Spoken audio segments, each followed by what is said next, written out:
La clase anterior hablamos acerca de las dictaduras militares latinoamericanas. Pues, el día de hoy hablaremos sobre democracia, oligarquía y economía liberal.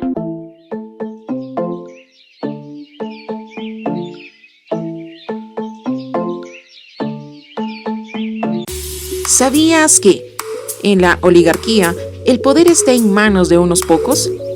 Solamente de personas pertenecientes a una clase social privilegiada.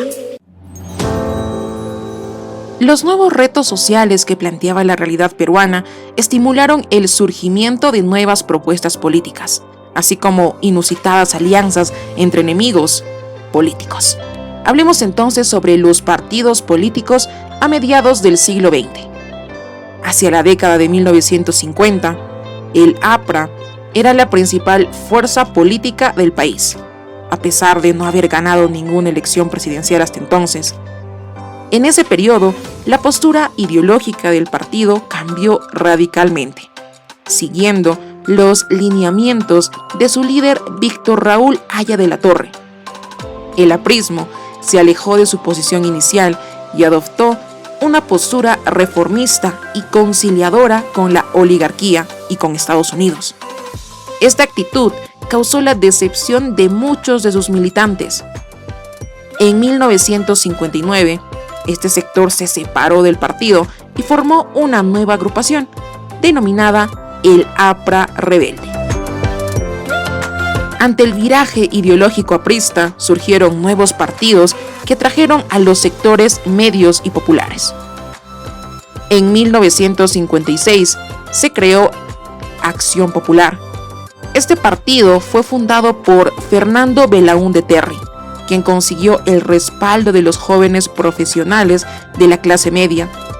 Tenía un programa reformista que buscaba encauzar las demandas sociales a través de las instituciones democráticas y promover la modernización mediante la construcción de obras públicas. En 1957 se creó la Democracia Cristiana. Este fue un movimiento político fundado por Héctor Cornejo.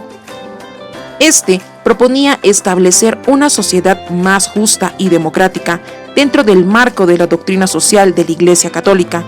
Entre sus miembros destacó Luis Bedoya Reyes, quien en 1966 se separó de ese movimiento y formó el Partido Popular Cristiano.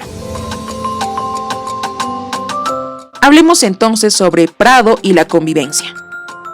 En 1956, Odría convocó elecciones.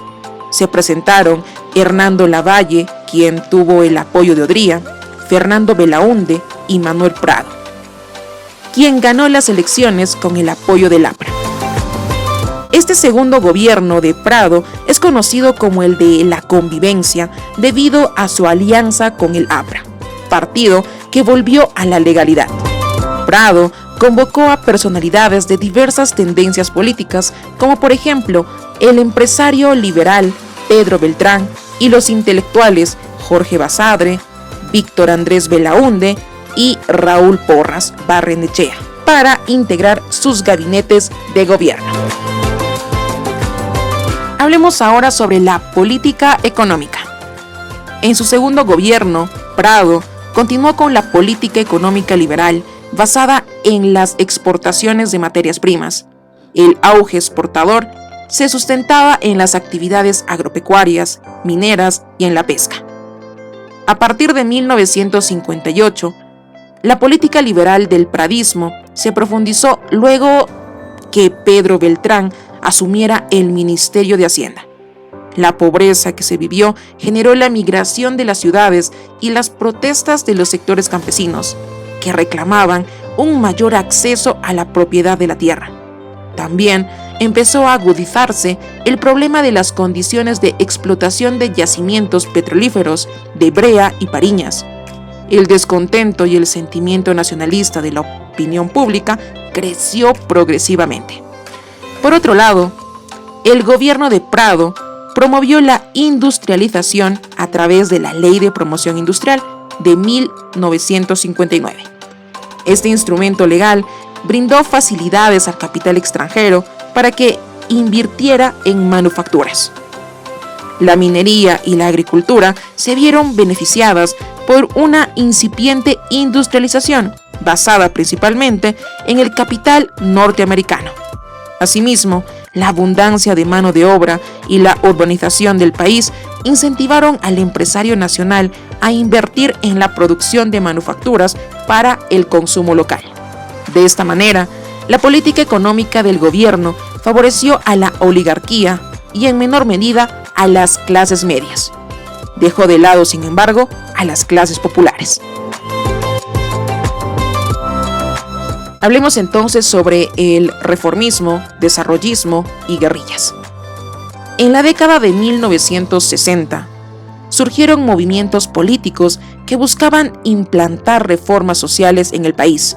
Algunos trataron de hacerlo desde el gobierno como acción popular y otros mediante la insurgencia. Para las elecciones de 1962, se presentaron 3 candidatos: Víctor Raúl Haya de la Torre, por el APRA, Fernando Belaúnde Terry, por Acción Popular, y Manuel Odría, por Unión Nacional Odrista, 1. Como ninguno alcanzó el tercio de votos necesario para ganar, el Congreso tenía la responsabilidad de designar al triunfador. La demora de la publicación de los resultados produjo la sensación de que se estaba preparando un fraude electoral. Además, tanto los militares como los sectores reformistas temían que una alianza entre el APRA y la UNO devolviera el poder a Odría. Por ello, el 18 de julio, el Comando Conjunto de las Fuerzas Armadas dio un golpe de Estado institucional.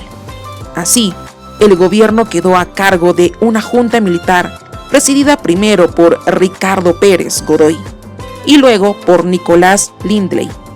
Al año siguiente, la junta militar convocó elecciones en las que triunfó Fernando Belaúnde Terry. Hablemos entonces sobre el primer gobierno de Fernando Belaúnde Terry. Fernando Belaúnde inició su gobierno en 1963, con un amplio apoyo popular, el respaldo de las Fuerzas Armadas y la Alianza de la Democracia Cristiana.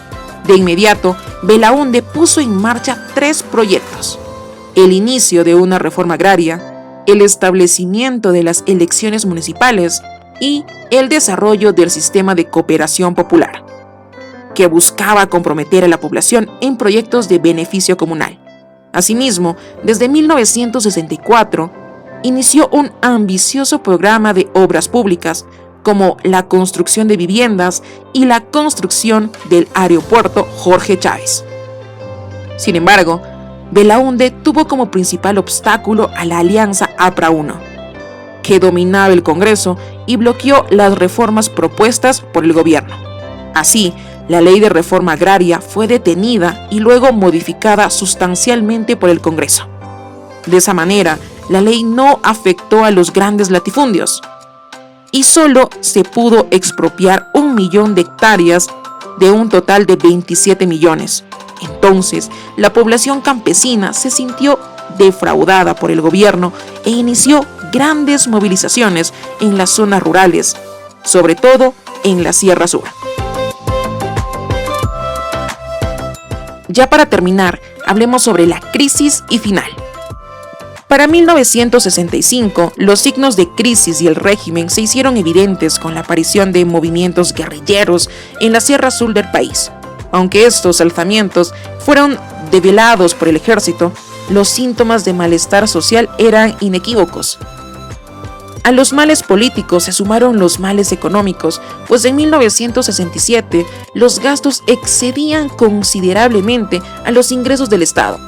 La deuda externa aumentaba y las exportaciones estaban estancadas. Finalmente, la crisis del gobierno de Belaúnde se precipitó por la firma del Acta de Talara, y esta con la empresa estadounidense IPC en 1968. Por medio de el Estado recuperaba los pozos petrolíferos exportados por el IPC de la costa norte, a cambio de otorgarles nuevas concesiones en la selva. Sin embargo, el presidente de la empresa petrolera fiscal denunció la desaparición de la página 11 del contrato. donde se suponía que había realizado concesiones a la IPC que atentaban contra la soberanía nacional. En esta coyuntura, las Fuerzas Armadas optaron por dar un golpe de Estado y emprender por sí mismas las reformas que Belaúnde no había podido realizar.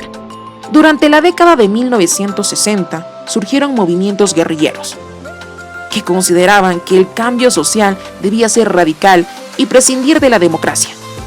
Los guerrilleros se alzaron para iniciar una revolución que luego repercutiera a los sectores urbanos marginales.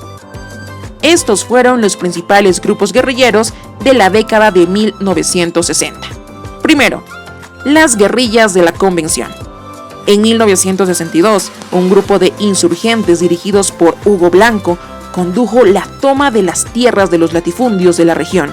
Las Fuerzas Armadas apresaron y encarcelaron a Blanco.